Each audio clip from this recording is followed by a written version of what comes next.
یا ایھا آمنوا لا ترفعوا اصواتکم فوق صوت النبی.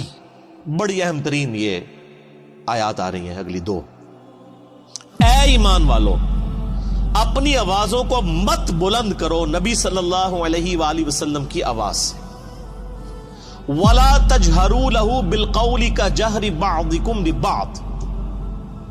اور آپ صلی اللہ علیہ وآلہ وسلم کے ساتھ اس طریقے سے اونچی آواز میں گفتگو مت کرو جس طرح تم آپس میں ایک دوسرے کے ساتھ کرتے. آپ صلی اللہ علیہ وآلہ وسلم کا ایک پروٹوکول ہے ان تحبط اعمالکم وانتم لا تشعرون. کہیں ایسا نہ ہو کہ تمہارے اعمال برباد کر دیے جائیں اور تمہیں خبر بھی نہ ہو.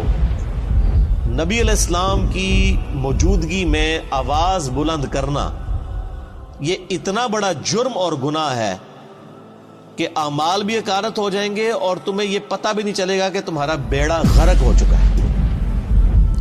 اور یہ آیت آپ کو پتہ ہے کن لوگوں کے بارے میں نازل ہوئی ہیں جو اس امت کے سب سے بہترین لوگ ہیں؟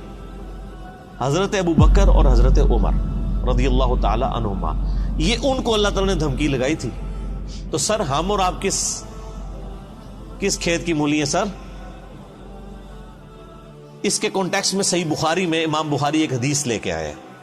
اسی چیپٹر کی انہوں نے ہیڈنگ بنائی ہے کتاب التفسیر چیپٹر میں صحیح بخاری میں، اور ایک حدیث لے کے آئے ہیں. اور حدیث کے الفاظ ہی بہت رقت انگیز ہے. عبداللہ ابن ابی ملیکہ تابعی کہتے ہیں قریب تھا کہ اس مخلوق کے دو بہترین افراد تباہ و برباد ہو جاتے، یعنی ابو بکر اور عمر.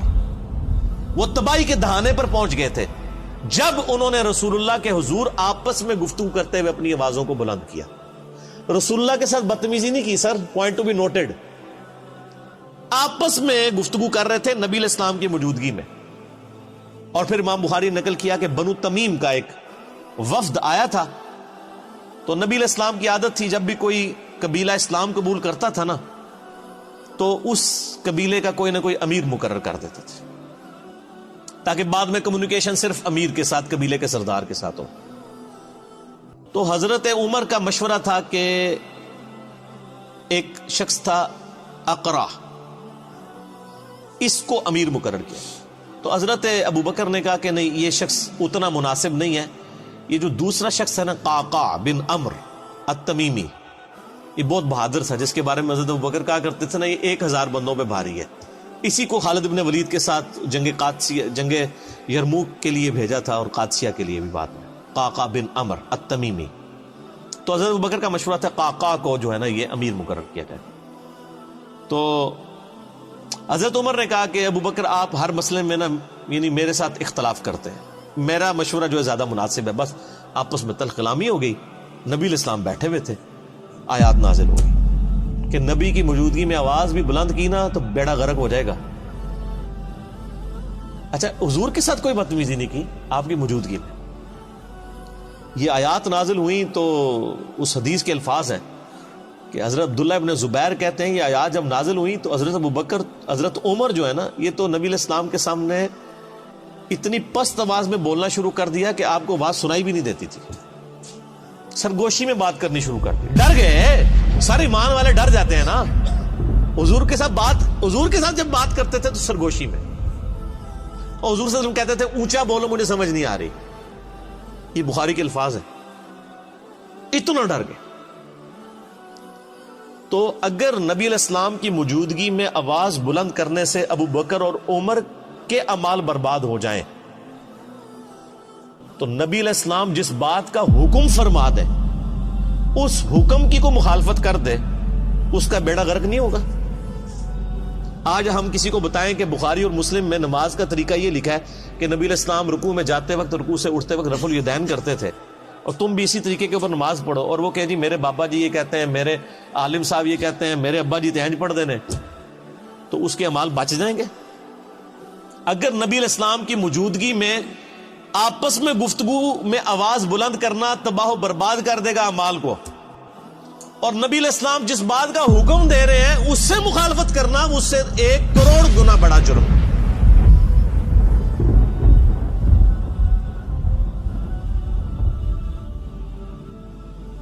ایک چیز آپ نے حکم فرما دی اس سے مخالفت کرنا دین میں یعنی جتنی بھی چیزیں وہ اس سے بڑا جرم ہے. اس کے اندر امپلائڈ ہے یہ چیز. یہ نہ سمجھے کہ یہ حضرت ابو بکر عمر کے لیے اور آج جناب ہماری تو خیر ہے جو مرضی کرتے رہے, ہم نے کون سا حضور کے پاس جا کے بیٹھنا ہے کہ ہماری آواز بلند ہوگی. اسی آیت کے تحت تمام محدثین اور مفسرین لکھتے آئے کہ نبی الاسلام کی وفات کے بعد بھی قبر رسول کے اوپر آواز بلند کرنا اسی طریقے سے گستاخی ہے جس طرح کہ اس زمانے میں نبی الاسلام کی موجودگی میں.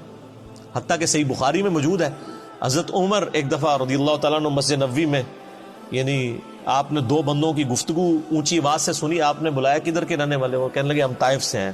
ان کا اگر تم مدینے کے ہوتے نا تو تمہاری کٹ لگاتا میں ادھر کہ تم رسول اللہ کی مسجد میں اپنی آواز کو بلند کر رہے ہو. یعنی اتنا احترام کروایا جاتا تھا کیونکہ نبی اسلام کی قبر مبارک بھی بالکل مسجد کے ساتھ ایڈجسٹنٹ, حجرہ عائشہ سلام اللہ علیہا. اسی لیے تمام مفسرین ایون ابن کثیر کو اٹھا کے دیکھیں, اسی آیت کے تحت انہوں نے لکھا ہے کہ یہ نہ سمجھے کوئی کہ نبی الاسلام جب تک دنیا میں موجود ہے, نہیں, آج بھی قبر رسول پہ کوئی شخص اپنی آواز بلند نہیں کر سکتا. اور آپ کو حیران کن بات بتاؤں, یہ سورۃ الحجرات کی آیات روضہ شریف کے اوپر آج بھی لکھی ہوئی ہیں. سر یہی دو آیات, آیت نمبر 2 اور 3, یہ لکھی ہوئی ہیں روضہ شریف کے اوپر, ایگزیکٹ جالیوں کے اوپر. جب حضرت ابوبکر عمر نے نبی الاسلام کے بارے میں اتنی احتیاط شروع کر دی نا, تو پھر اگلی آیات بھی نازل ہو گئی. ان الذین یغضون اصواتهم عند رسول اللہ, بے شک وہ لوگ جو اپنی آوازوں کو دھیما رکھتے ہیں رسول اللہ کی بارگاہ میں.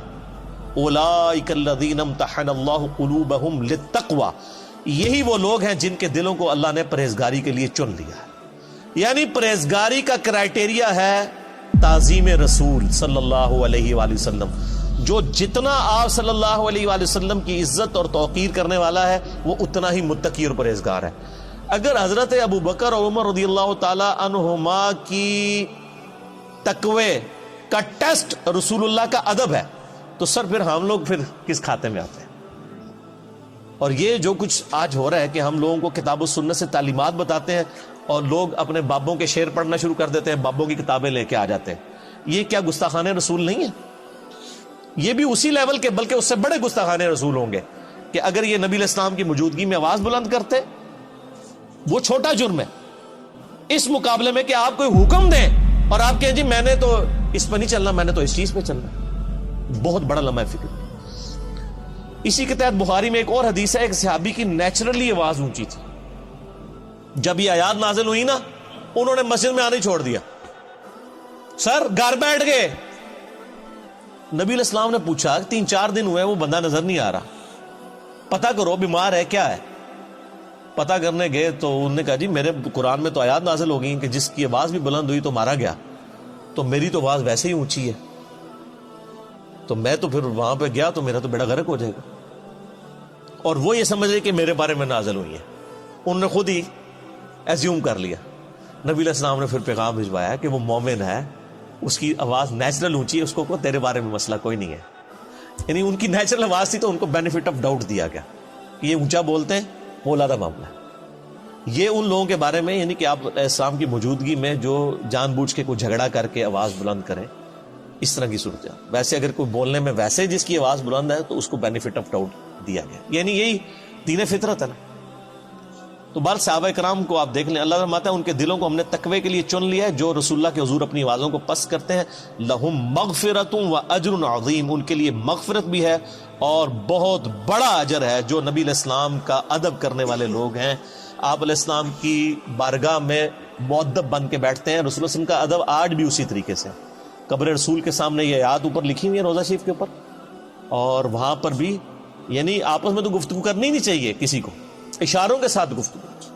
اور آپ دیکھیں وہاں پہ جو لوگ یعنی انہوں نے لوگ کھڑے کیے ہوتے ہیں نا, یعنی وہاں پہ شرطے عرب حکومت کی طرف سے, تو وہ باقاعدہ یعنی لوگوں کو اشارے سے سمجھا رہے ہوتے ہیں, وہ اپنی آواز نہیں وہاں پہ نکالتے. ٹھیک ہے. اور ہمارے ماشاءاللہ پاکستانی اسلام عرض کرنے کے لیے جاتے ہیں نا تو پھر جالیوں کے سامنے کھڑے ہی ہو جاتے ہیں. وہ یہ بھول جاتے ہیں کہ پیچھے ہزاروں لوگ ہیں جو باب السلام سے داخل ہو کے باب البقیع سے انہوں نے باہر نکلنا ہے. یعنی ایک طرف سے لوگ داخل ہوتے ہیں اور پھر روضہ شریف پہ حاضری دے کے دوسرے دروازے سے باہر نکلنا ہے. اگر بیچ میں لوگ کھڑے ہو جائیں تو پچھلے والوں نے حاضری کیسے دینی ہے؟ تو چند لمحات کے لیے آپ کھڑے ہوں, صلاۃ و سلام عرض کریں, وہ 4 کتابوں میں صحیح سند کے ساتھ آیا ہے، المصنف ابن ابی شیبہ میں، اور الموطا امام مالک میں، سنن الکبریٰ البیہقی میں، اور فضل الصلاۃ علی النبی میں، اور مصنف ابن ابی شیبہ کا نمبر بھی مجھے یاد ہے 11793، کہ عبداللہ بن عمر جب بھی قبر رسول پہ حاضر ہوتے، جب کبھی بھی سفر کا ارادہ کرتے یا واپس آتے تو پہلے مسجد نبوی میں 2 نفل پڑھتے، پھر روضہ شریف پہ آ کے عرض کرتے السلام علیکہ یا رسول اللہ، پھر السلام علیکہ یا ابا بکر، یعنی ساتھ ابو بکر کی قبر کے اوپر رضی اللہ تعالیٰ عنہما، اور پھر سیدنا عمر کی قبر کے اوپر السلام علیکہ یا عمر، اور بعض روایتوں میں آتا ہے السلام علیکہ یا ابتا، میرے باپ آپ پر سلام ہو۔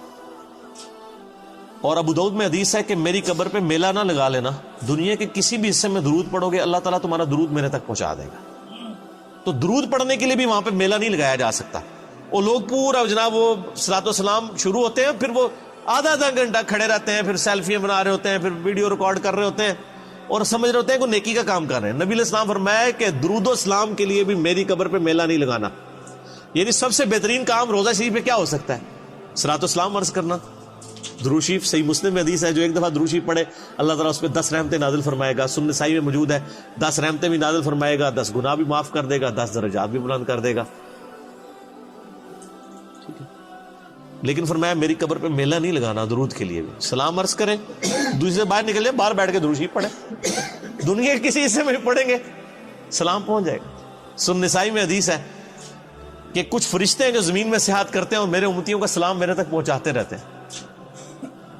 بخاری مسلم میں حدیث ہے جو آپ نماز میں پڑھتے ہیں السلام علیکم ایھا النبی ورحمۃ اللہ وبرکاتہ، السلام علینا وعلی عباد اللہ الصالحین، تو اللہ تعالیٰ زمین و اسمان میں ہر بندے تک جس پہ آپ سلام پڑھ رہے ہیں سلام پہنچ جائے گا۔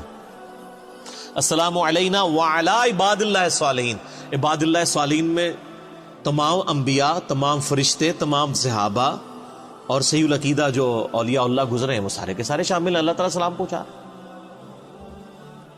بہرحال یہ ایک ڈیٹیل طرف ٹاپک ہے میرا درود شریف پہ مسئلہ نمبر 56، آپ ڈیٹیل کے ساتھ 2 گھنٹے کا دیکھ لیں، اس میں میں نے کئی ایک احکامات اور بھی بتائے ہیں۔